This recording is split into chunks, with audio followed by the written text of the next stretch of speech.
Kita sudah sampai kepada sesi ke-36. Ini malam ini topiknya sangat menarik, tangga ke surga. Manusia berusaha mencari tangga itu dalam berbagai bentuk. Ada yang mencari air terjun yang membuat hidup kekal, ada yang mencari lewat berbagai cara. Ada yang mencari dewa dan sebagainya. Seorang saintis mencari lewat genetika engineering, rekayasa genetik. Hari ini manusia sudah berhasil memetakan genom manusia, tetapi tetap saja tidak bisa menguasai karena ada miliaran kalau nggak salah kodenya. Tapi proyeknya ambisius, ingin memprogram kode-kode DNA agar hidup kekal manusia. Manusia mencari terus dari hari ke hari, dari zaman ke zaman. Nah, kita akan belajar yang dialami oleh Yakub, kemudian apa kata Alkitab. Baik, kita berdoa dulu, mari kita tundukkan kepala. Bapa di surga, malam ini kami kembali online Tuhan. Biarlah program ini didengar oleh umat-Mu di segala tempat sampai ke ujung-ujung bumi. Agar mereka mengerti dengan benar firman Tuhan. Dan berdampak dengan benar dalam seluruh hidup kami. Ajari kami mau buka pikiran dan perasaan kami. Dan Bapa tolong Tuhan Yesus pakai mulut hamba-Mu ini untuk menyampaikan kebenaran. Hanya di dalam nama Tuhan Yesus kami berdoa. Amin. Kita sudah sampai kepada sesi 36. Sesi ke-36. Dengan judul Tangga ke Surga. Kita lanjutkan dulu slide-nya ya. Baik. Yang terakhir kita belajar yaitu Kejadian 28 ayat 1 sampai 10. Inilah rute dari perjalanan Yakub, yaitu Yakub pergi dari Beersheba menuju ke Haran. Mengapa? Karena ia sudah menipu ayahnya, yaitu Ishak, dan mengakali, merebut hak kesulungan dari kakaknya Esau. Sehingga Esau dendam terhadap Yakub. Dan ibunya Yakub, Ribka, mendengar rencana Esau akan membunuh Yakub pada hari ulang tahunnya Ishak.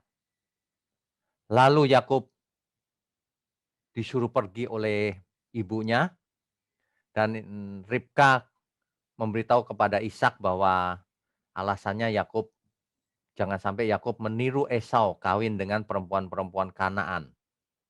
Lalu Ishak memberkati Yakub. Kali ini Ishak tahu persis, memberkati dengan sadar bahwa Yakub akan pergi diberkati oleh Ishak lagi. Jadi Yakub berangkat ke Beersheba, dari Beersheba ke Haran. Selalu kalau Bapak Ibu perhatikan, kembalinya itu ke Haran. Karena Haran dianggap sebagai rumah. Mencari jodoh pun ke Haran. Tidak boleh di tanah Kanaan. Harus di antara para saudara. Yang lalu Ishak mendapatkan Ribka juga di sana ya, di Haran ya. Nah, kali ini Yakub harus mencari jodohnya juga di Haran. Ishak berpesan, jangan kau cari jodohmu di antara perempuan Kanaan. Berangkatlah Yakub menuju Haran. Tetapi perjalanan ke Haran memakan waktu yang agak panjang. Sehingga ketika malam tiba, Yakub tiba di suatu tempat. Nah, disitulah Yakub bermimpi. Ya, Bapak Ibu, sebentar. Yakub bermimpi di suatu tempat. Inilah tempatnya. Betel. Di sebelah utara dari Yerusalem. Bapak Ibu kalau pernah ke Yerusalem, Betel ini letaknya di sebelah utaranya Yerusalem, ya. Oke.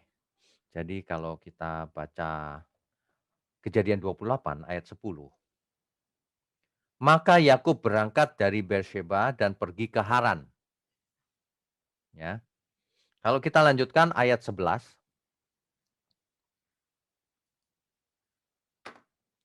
rupanya dalam perjalanannya menuju Haran dari Beersheba, Yakub mampir di Betel.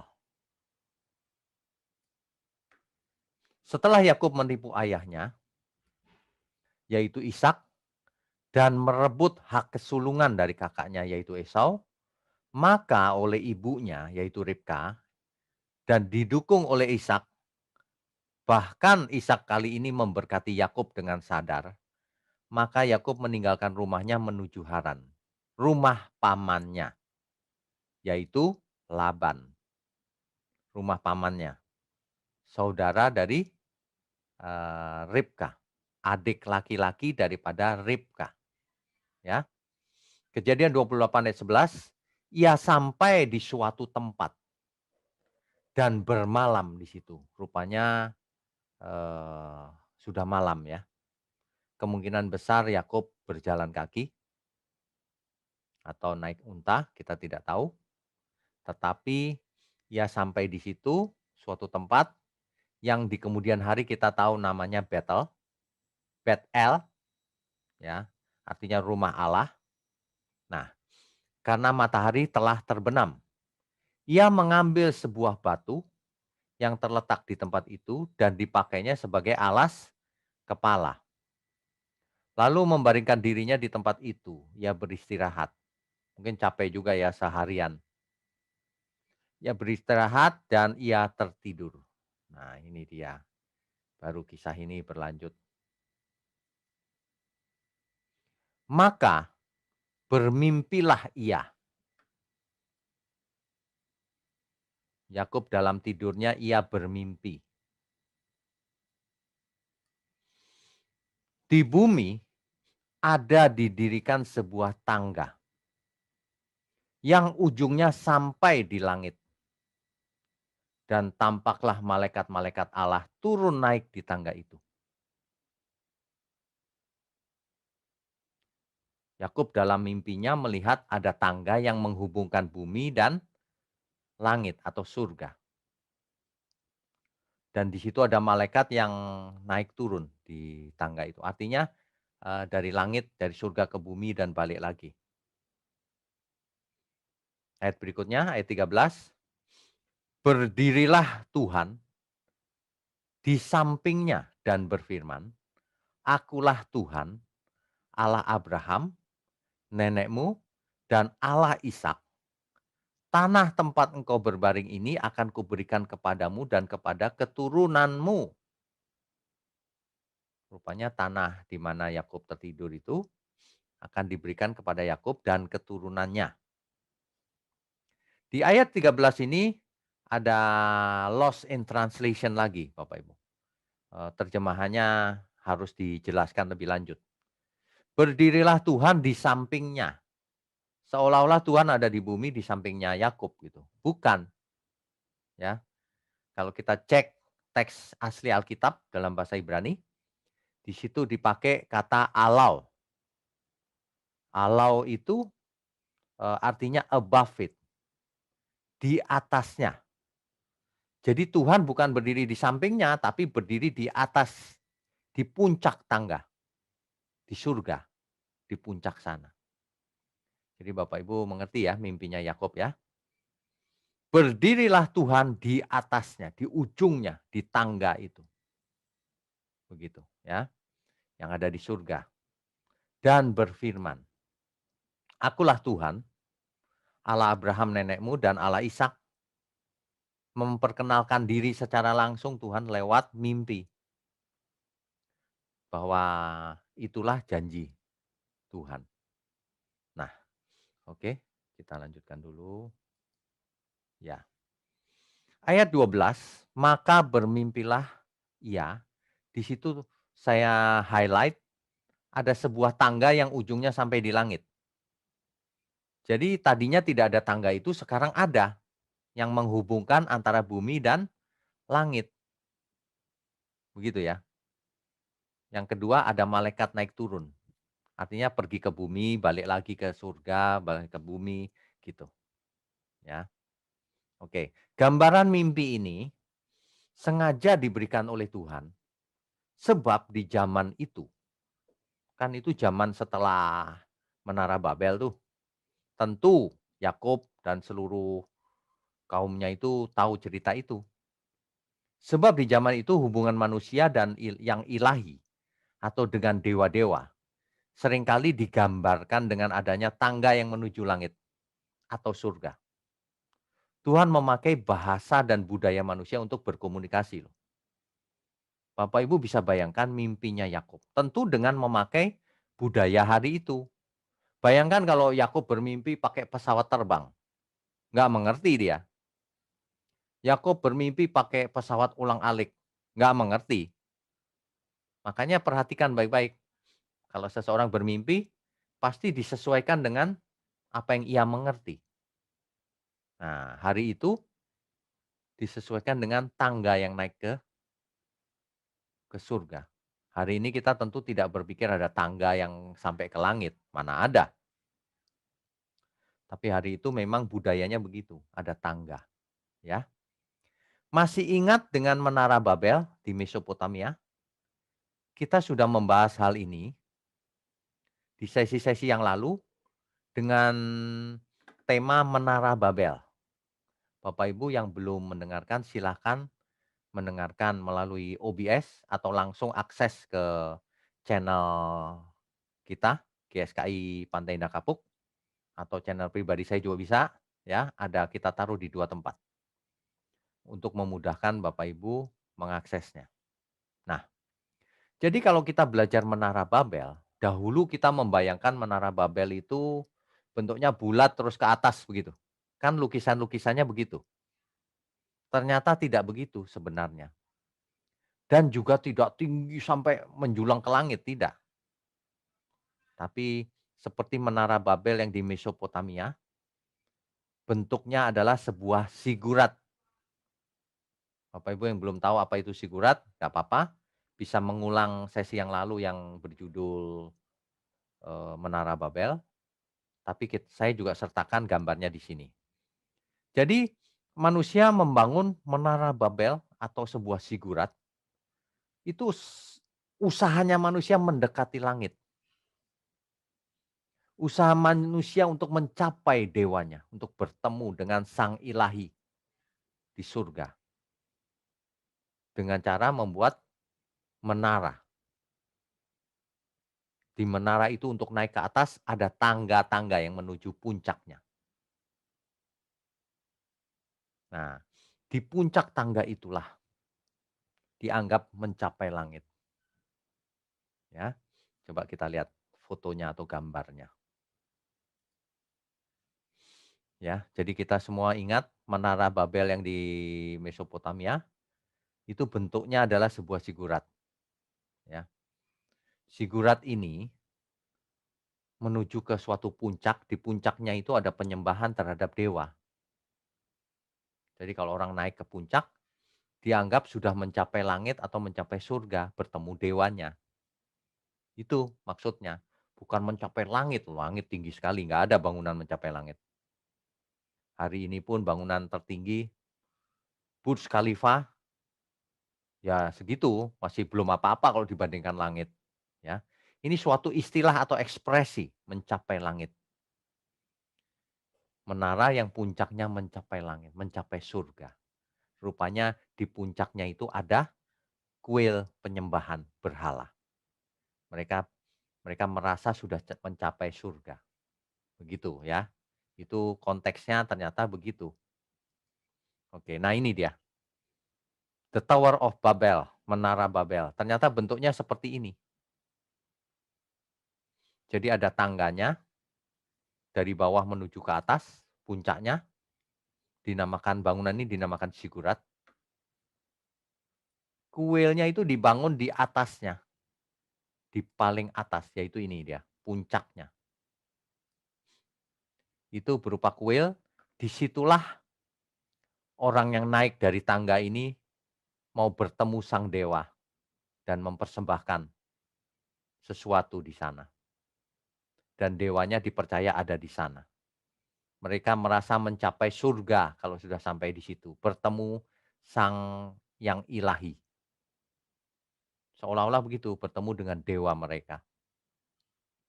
Di zaman Mesopotamia, hari ini Irak, Irak kuno atau Mesopotamia, itu dewanya salah satunya Babylon punya dewa yang namanya Marduk, dewa Marduk.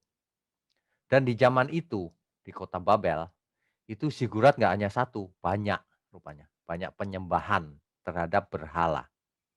Dunianya pagan waktu itu, ya, penuh dengan penyembahan berhala atau dewa-dewa. Nah, ini menyebabkan semua orang tahu hal itu, budaya hari itu, ya. Nah, kita lanjutkan dulu. Ini contoh dari sebuah zigurat, Ziggurat of Ur, zigurat yang ada di Ur Kasdim. Kita sudah bahas ini di pertemuan kita yang lalu, yang judulnya Menara Babel itu. Bapak Ibu bisa ulangi sesinya, ya. Ziggurat of Ur, perhatikan tangganya. Tangga ini menuju ke puncak dan di puncaknya ada kuil. Cuma kalau Bapak Ibu sekarang ke lokasi ini, kuil yang di puncaknya sudah tidak ada. Mungkin dibongkar atau bagaimana, tapi ini bentuknya masih ada dan dibuat dari batu bata. Jadi di sekitar zaman itu ternyata sudah ada teknologi batu bata. Dan sampai hari ini bangunan ini menjadi tempat tamasya di Irak, Irak Selatan ya. Disusun saja ini batu batanya. Ya, ini zigurat. Bentuk dari Menara Babel tuh zigurat. Hari ini masih ada ini, Ziggurat of Ur.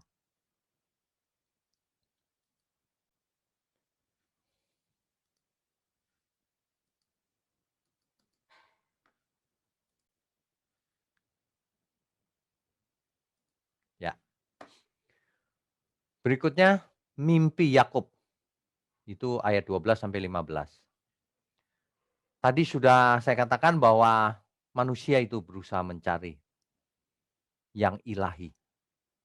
Berusaha mencapai langit, mencapai surga dengan berbagai cara. Tapi tentu saja cara-cara itu tidak efektif. Itulah agama, manusia yang berusaha menggapai surga dengan caranya sendiri. Manusia yang berusaha mencapainya, pasti tidak berhasil. Pasti tidak berhasil karena manusia tidak tahu sebenarnya. Lagi pula langit sangat tinggi. Belum berkata surga yang benar sebenarnya. Langit saja sudah sangat tinggi yang tidak mungkin dicapai apalagi zaman itu. Hari ini pesawat ulang-alik hanya bisa sampai mana? Belum bisa keluar dari tata surya kita. Tata surya aja belum keluar loh. Apalagi jagat raya. Wah, jauh dari itu, ya. Nah, tetapi Tuhan sendiri yang menemui manusia dalam kasus Yakub dan nenek moyangnya ini, Abraham, Ishak dan Yakub. Bukan mereka mencari Tuhan, tapi Tuhan sendiri menemui mereka secara pribadi. Berbeda dengan agama ya, sebab agama mencari percuma, manusia mencari Tuhan nggak bisa ketemu. Tapi kalau Tuhan yang mencari manusia ketemu. Nah, di ayat ke-13, Kejadian 28 ayat 13. Berdirilah Tuhan di atasnya, di atas, di puncaknya tangga itu. Dan berfirman, akulah Tuhan, Allah Abraham, nenekmu dan Allah Ishak. Tanah tempat engkau berbaring ini akan kuberikan kepadamu dan kepada keturunanmu. Bayangkan, lewat mimpi Tuhan memberitahu Yakub bahwa Tuhan itu Tuhannya nenek moyangnya, ya. Dengan demikian Tuhan menegaskan bahwa sebenarnya yang ada di puncak atau di surga itu adalah Tuhan sendiri. Bukan dewa-dewa yang diciptakan manusia. Dan menyatakan diri dengan nyata sebagai Allahnya Abraham, Ishak dan kemudian Yakub. Begitu Bapak Ibu, kita teruskan. Nah, di sini kita melihat ada janji Tuhan yang disampaikan oleh Tuhan langsung. Tuhan menyatakan identitas dirinya. Akulah Allah nenek moyangmu, Allahnya Ishak kepada Yakub, ya. Dan mengulangi janji-janjinya kepada nenek moyang Yakub yang dulu itu, yaitu tentang menjadi bangsa yang besar. Namamu masyhur dan menjadi berkat. Itu berkat buat Abraham kan juga begitu. Memberkati orang-orang yang memberkati engkau dan mengutuk orang-orang yang mengutuk engkau. Ini sangat penting loh. Orang yang memusuhi garis keturunan Mesias, hari ini orang-orang yang ikut dalam pekerjaan Tuhan, orang-orang yang punya iman yang benar, orang-orang pengikut Kristus, barang siapa memberkati mereka, yang memberkati akan diberkati. Jadi kalau orang berbuat baik, maka Tuhan akan berbuat baik kepada mereka. Tapi kalau orang bukan mengutuk sebenarnya, orang anggap enteng saja, dihancurkan Tuhan, dikutuk Tuhan orang itu. Jadi jangan anggap enteng pekerjaan Tuhan. Jangan anggap enteng kesempatan yang ada pada kita ini, ya. Memiliki keturunan seperti bintang di langit dan memiliki negeri itu, yaitu Kanaan maksudnya. Oleh keturunanmu semua bangsa akan mendapat berkat. Nah, itu adalah janji-janji yang disampaikan oleh Tuhan langsung kepada nenek moyang Yakub.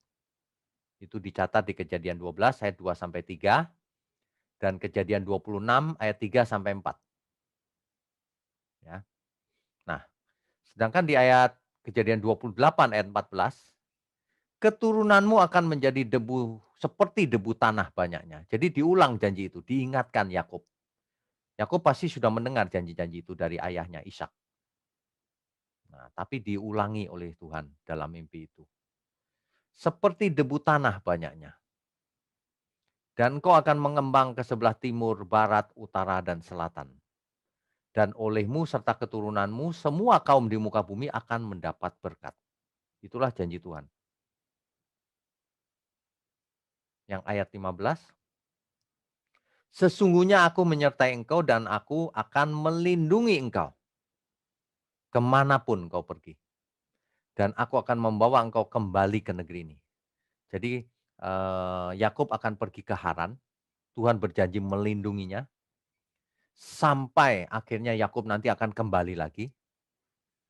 Ya, sebab aku tidak akan meninggalkan engkau, melainkan tetap melakukan apa yang kujanjikan kepadamu. Tuhan pegang janji. Jadi dalam hal ini Tuhan intervensi langsung secara aktif. Kedaulatan Tuhan tentunya. Ya, oke, kita lanjutkan.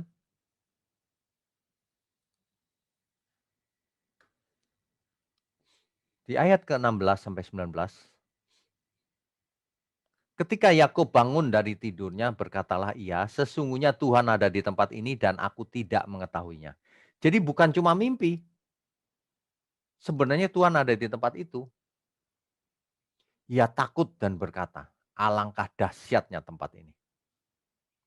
Ini tidak lain dari rumah Allah. Nah, inilah asal kata Bet-El. Orang menyebut di sini Betel ya. Bet-El, rumah Allah. El, Elohim, El. Bet itu rumah, El itu Allah, rumah Allah. Nah, inilah pintu gerbang surga, portalnya surga, jalan menuju surga. Mengapa?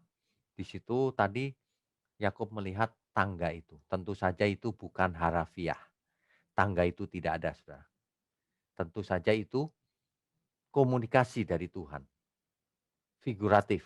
Nanti kita akan lihat apa maksudnya tangga itu. Di dalam mitos kuno Mesopotamia, seperti tadi sudah saya bahas, ketika Allahnya mereka atau Allah asing atau dewa turun ke bumi, maka lokasi di mana dewa atau Allah asing itu turun dianggap suci atau keramat. Lokasi itu menjadi lokasi tempat istirahat Allah atau dewa. Itu pengertian mitos kuno Mesopotamia. Nah, Yakub bangun dari tempat itu sadar bahwa ia ada di lokasi di mana Tuhan hadir. Jadi Tuhan memakai bahasa-bahasa simbolnya manusia yang sedang berlaku untuk berkomunikasi memberitahu kepada Yakub. Yakub takut. Lalu Yakub mendirikan tugu dari batu sebagai monumen, peringatan, batu peringatan, atau tanda lokasi juga bisa. Supaya orang lain atau dirinya sendiri kalau kembali ke tempat itu tahu dulu itu ada di lokasi yang mana. Tanda lokasi.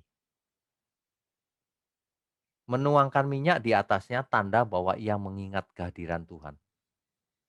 Jadi tum tumpukan batu itu bisa jadi monumen, tugu peringatan, tanda lokasi, tapi juga bisa menjadi mezbah, di mana, dulu nenek moyang Yakub mempersembahkan persembahan di sana.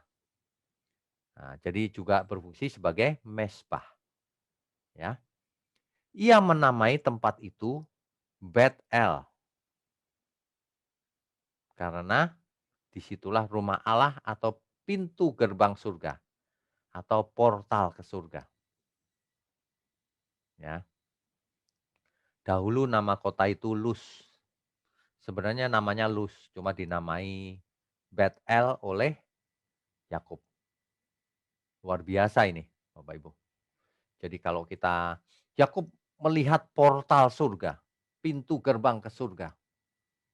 Waduh, ini pelajaran yang sangat mahal. Mengapa? Karena semua orang ingin meraih surga, tapi tidak tahu bagaimana caranya dan tidak tahu alamat surga ada di mana. Dan perlu diingat, hari itu hubungan Bapa dan umat manusia putus karena dosa.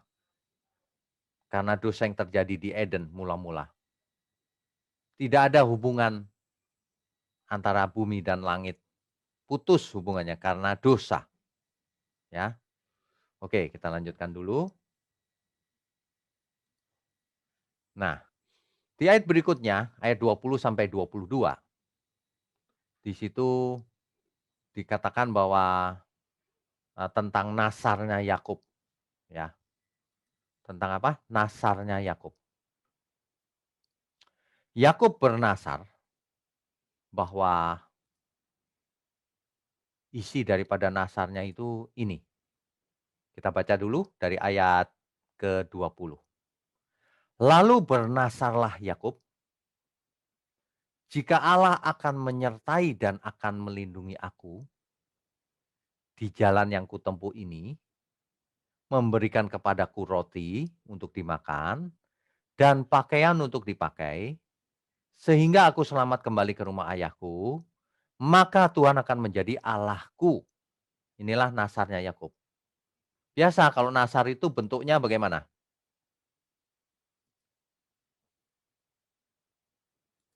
Kalau nasar bentuknya jika, maka, begitu. Jika keinginan kita terkabul, maka aku akan bayar, aku akan lakukan ini, lakukan itu, begitu. Nasar itu.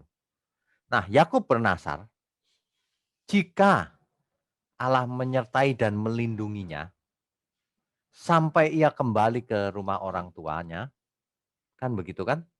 Kembali ke ayahnya, melindungi di jalan, memberi makan roti, memberi pakaian, selamat sampai di rumah, pulang, maka Tuhan akan menjadi Allahku. Nasarnya Yakub begitu loh. Dan batu yang kudirikan sebagai tugu ini akan menjadi rumah Allah. Dari segala sesuatu yang kau berikan kepadaku akan selalu kupersembahkan 1/10 kepadamu. Waduh, ini tidak patut ditiru ya Bapak Ibu ya. Kalau kita berhubungan dengan Tuhan, tidak boleh pakai kondisi. Kalau engkau kasih aku Tuhan berkati, maka aku kasih perpuluhan.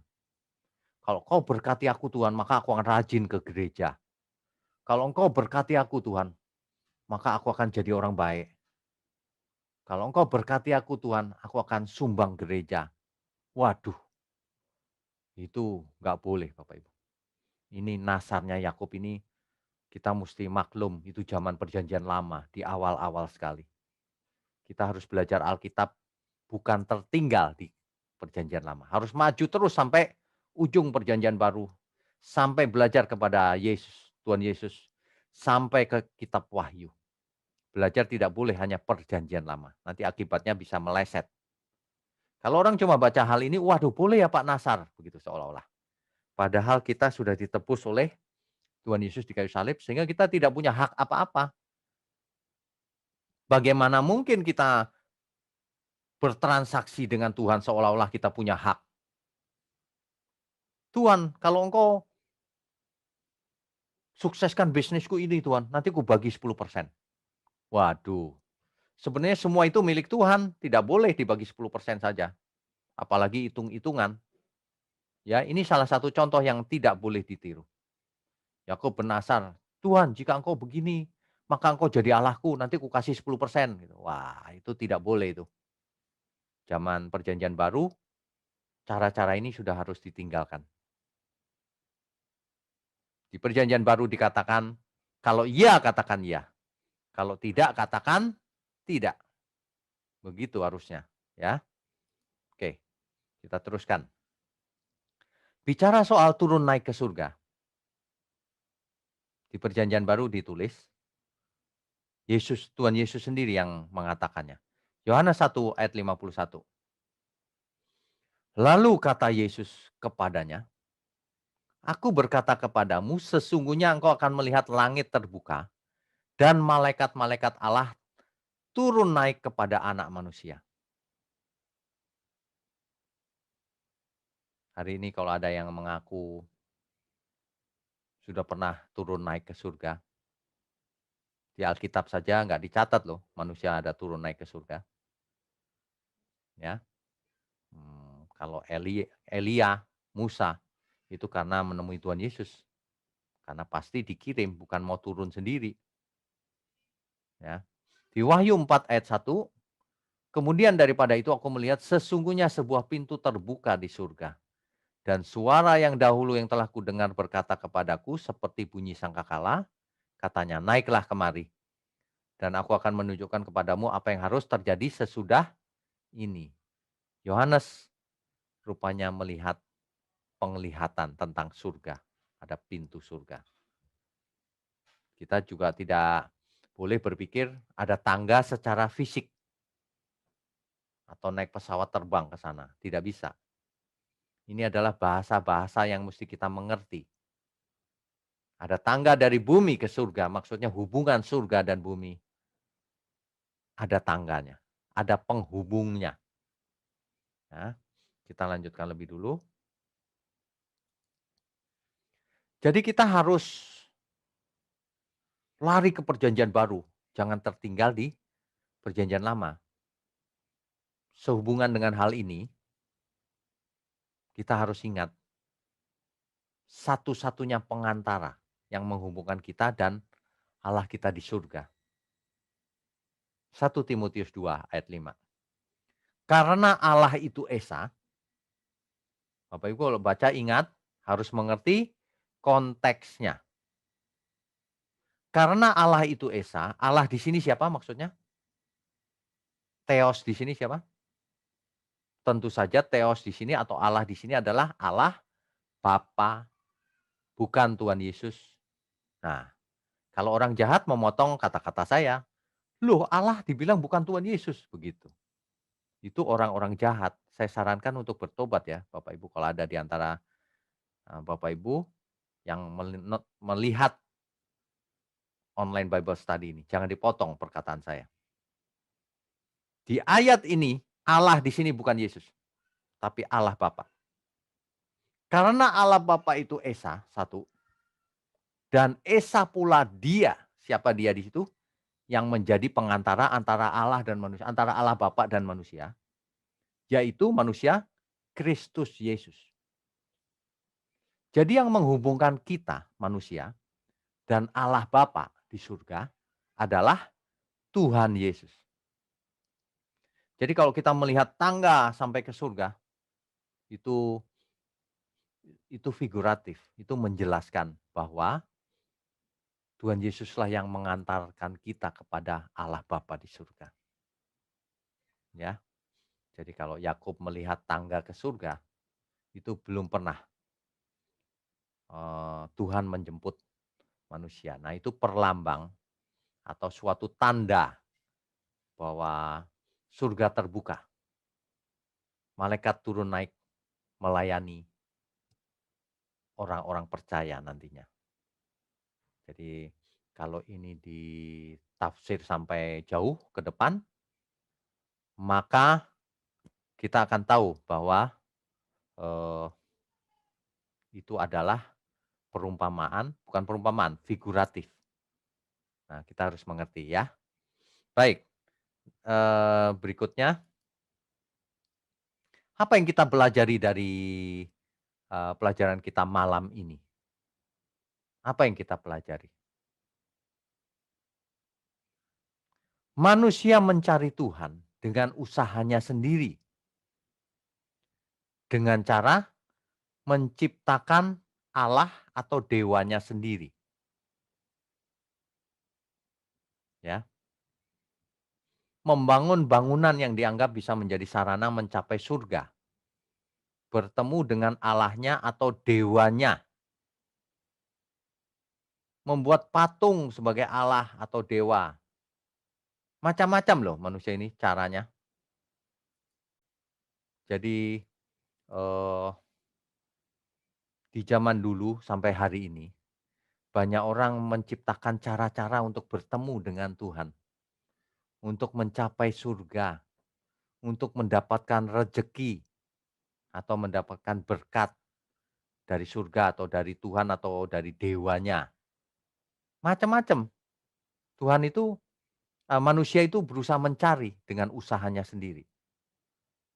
Menciptakan ritual, menciptakan jimat-jimat, menciptakan hari-hari keramat, tempat-tempat keramat, menciptakan patung-patung untuk disembah. Itu cara-cara manusia itu. Padahal semua itu sia-sia. Hari ini para saintis mencari cara bagaimana mengeksplor alam semesta. Masih jauh. Bagaimana mengeksplor mikrokosmos di dalam sel, oh masih jauh, nggak bisa menembus sampai sejauh-jauhnya, ya terbatas kemampuan manusia. Bagaimana dengan rekayasa genetik ingin menguasai, pemrograman DNA manusia, itu pun masih jauh. Jadi tidak bisa dicapai, apalagi hidup kekal, tentu saja masih jauh ya. Nah, mmm, kita kembali ke slide tadi, coba kita lihat.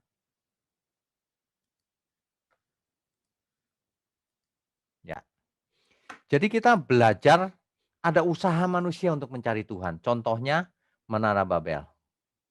Berikutnya, ya. Jika manusia yang mencari Allah dengan usahanya sendiri, pasti gagal. Tetapi Alkitab menegaskan bahwa Tuhanlah yang mencari manusia. Membuka hubungan, menyediakan tangga, tanda kutip, yang menghubungkan bumi dan surga. Dan Tuhan ada di puncaknya. Malaikat turun naik dari surga ke bumi dan sebaliknya untuk melayani misi atau tugas yang Tuhan berikan kepada kita. Tuhan adalah pribadi yang nyata, bukan tokoh-tokoh mitos. Kalau manusia mencari Tuhan, dia menciptakan tokoh-tokoh mitos, Dewa Marduk, patung ini, patung itu, lokasi keramat, jimat, menciptakan, ya. Tapi Alkitab menyatakan Tuhan secara pribadi yang nyata menemui manusia, bukan tokoh mitos. Tuhan menemui Abraham, Ishak, dan Yakub secara pribadi. Apakah pernah dewa-dewa itu menemui manusia? Tidak pernah, ya, tidak pernah. Jadi, eee, kita harus jeli atau teliti apa yang kita pelajari. Yang aneh, dewa-dewa itu tidak pernah loh memberkati, tidak pernah menemui secara pribadi, tapi banyak orang percaya. Nah, ini aneh memang, ya. Oke. Jadi, yang kita pelajari Allah menyatakan dirinya, memperkenalkan dirinya sebagai Allah Abraham, Ishak dan Yakub. Itulah Allah yang benar, itulah Tuhan yang benar. Yang tidak mengutamakan bangunan fisik, tidak mengutamakan ritual, ya, tidak mengutamakan kegiatan agamawi. Tetapi yang utama kalau kita sampai ke perjanjian baru maka kita tahu puncaknya. Menyembah itu harus dalam roh dan kebenaran. Tidak tergantung hal-hal fisik. Nah, satu-satunya yang menghubungkan antara Allah dan manusia adalah Yesus Kristus. Ya, jadi sekali lagi tentang nasar, konteks nasar sudah tidak berlaku lagi, apalagi dengan motif itu, jika ini maka ini Tuhan. Tidak berlaku lagi konsep nasar. Apalagi konsep perpuluhan. Konsep perpuluhan harus diperluas. Tidak hanya 10%, jangan dibatasi. Kalau orang sudah memberi 10%, kurang, hidupnya tetap harus dipersembahkan kepada Tuhan. Jangan seperti kebanyakan orang memberi 10% udah cukup. Salah, seluruh hidupnya milik Tuhan. Ya, itu yang harus benar. Jangan niru Yakub. Tuhan, kalau Engkau lindungi aku, Engkau kasih makan aku, kasih pakaian, aku aman sampai pulang sampai rumah, nanti baru Engkau jadi Tuhanku. Barulah aku beri persepuluhan. Jangan begitu, ya. Kita tidak boleh seperti itu. Karena kita sudah dibeli lunas oleh Tuhan Yesus. Jadi kalau kita belajar, nggak boleh berhenti di perjanjian lama. Ya, ini sangat penting. Sebab banyak orang berhenti di perjanjian lama. Kelas kita sesi mendatang adalah Yakub melawan Elohim. Dicatat Yakub bergumul dengan Allah. Nah, ini perlu dimengerti. Masa sih Yakub bisa melawan Allah? Gitu ya. Oke, kita selesaikan dulu sharingnya, kita matikan dulu. Iya, baik. Ya, Bapak Ibu sekalian, ada banyak hal yang kita pelajari. Jangan berhenti di perjanjian lama ya. Jadi sebenarnya Yakub melihat tangga yang bisa sampai ke surga itu bukan seperti selama ini yang terjadi. Dulu maksudnya. Dulu banyak orang membangun bangunan dengan tangga yang tinggi sampai menuju ke kuil di atasnya, mau mencapai surga gitu. Surga-surgaan maksudnya, mau mencapai yang ilahi, ya dewa-dewaan ciptaan manusia. Nah, manusia yang membangun. Tapi ini dalam pernyataan Tuhan lewat mimpi kepada Yakub, Tuhanlah yang menyediakan tangga itu. Wah, ini luar biasa loh. Tuhan menyediakan tangga, Bapak Ibu. Jadi eh, tangga ini ternyata pengantara itu adalah Kristus. Tidak ada yang lain. Jadi yang membuka hubungan antara bumi dan surga itu Kristus. Nah, kalau kita cuma berhenti di perjanjian lama kan nggak sampai di sana. Jangan, belajar jangan seperti itu. Dituntaskan saja supaya kita tidak salah mengerti sehingga kita salah hidup. Ya, seperti biasa saya ingatkan, makanya jangan membuat kesimpulan itu berdasarkan satu dua ayat bahkan satu perikop. Harus berdasarkan seluruh Alkitab. Itulah yang kita pelajari kalau kita belajar di sekolah teologi dengan mata kuliah teologi sistematika. Berdasarkan Alkitab, seluruh Alkitab. Itulah gambar besar kebenaran. Jadi kebenaran nggak bisa dipelajari hanya sebagian kecil, tapi harus utuh. Dan itu akan membentuk gambar besar yang saling menunjang satu sama lain, saling menguatkan, saling menjelaskan, saling melengkapi. Ya, Bapak Ibu sekalian. Demikian kisah Yakub yang menuju ke Haran, tapi berhenti di Betel. Di situ ia bermimpi mendapatkan wahyu lewat penglihatan lewat mimpi. Dan itu bukan cuma mimpi, memang Tuhan hadir di tempat itu. Nah, tempat ini akan menjadi tempat yang menjadi peringatan. Kita akan melihat di sesi-sesi mendatang tempat ini masih disebut-sebut terus, yaitu Betel, rumah Allah, portal ke surga, tangga menuju surga. Itu figuratif, ya. Dan memang benar manusia bisa mencapai surga, tapi pengantaranya adalah Tuhan Yesus. Tidak ada pengantara lain, tidak ada cara lain. Amin ya Bapak Ibu sekalian. Amin. Saudara sekalian, bicara soal kebenaran, setiap orang merasa benar. Makanya semua kecap dinomor satukan. Ada orang yang mengatakan saya paling benar, ini paling benar, itu paling benar. Mana sebenarnya yang paling benar? Oleh sebab itu, hadiri seminar 7 natur kebenaran dan aplikasinya. Seminar ini wajib dihadiri oleh para teolog, apologet, pengkhotbah, bahkan oleh para jemaat sendiri. Agar kita bisa membedakan manakah yang benar, manakah yang salah. Inilah alat uji kebenaran yang sangat objektif dan alkitabiah. Pastikan saudara ikut dan ajak seluruh saudara dan sahabat-sahabat. Bapak-bapak dan ibu-ibu yang terkasih dimanapun berada, yuk kita belajar pelajaran Alkitab bersama secara online. Setiap hari Rabu jam 7 malam bersama pendeta Bapak Wignio Tanto secara online, bisa melalui Zoom. Tetapi kita harus mendaftarkan dulu ke nomor berikut ini. Selamat bergabung dan Tuhan Yesus memberkati.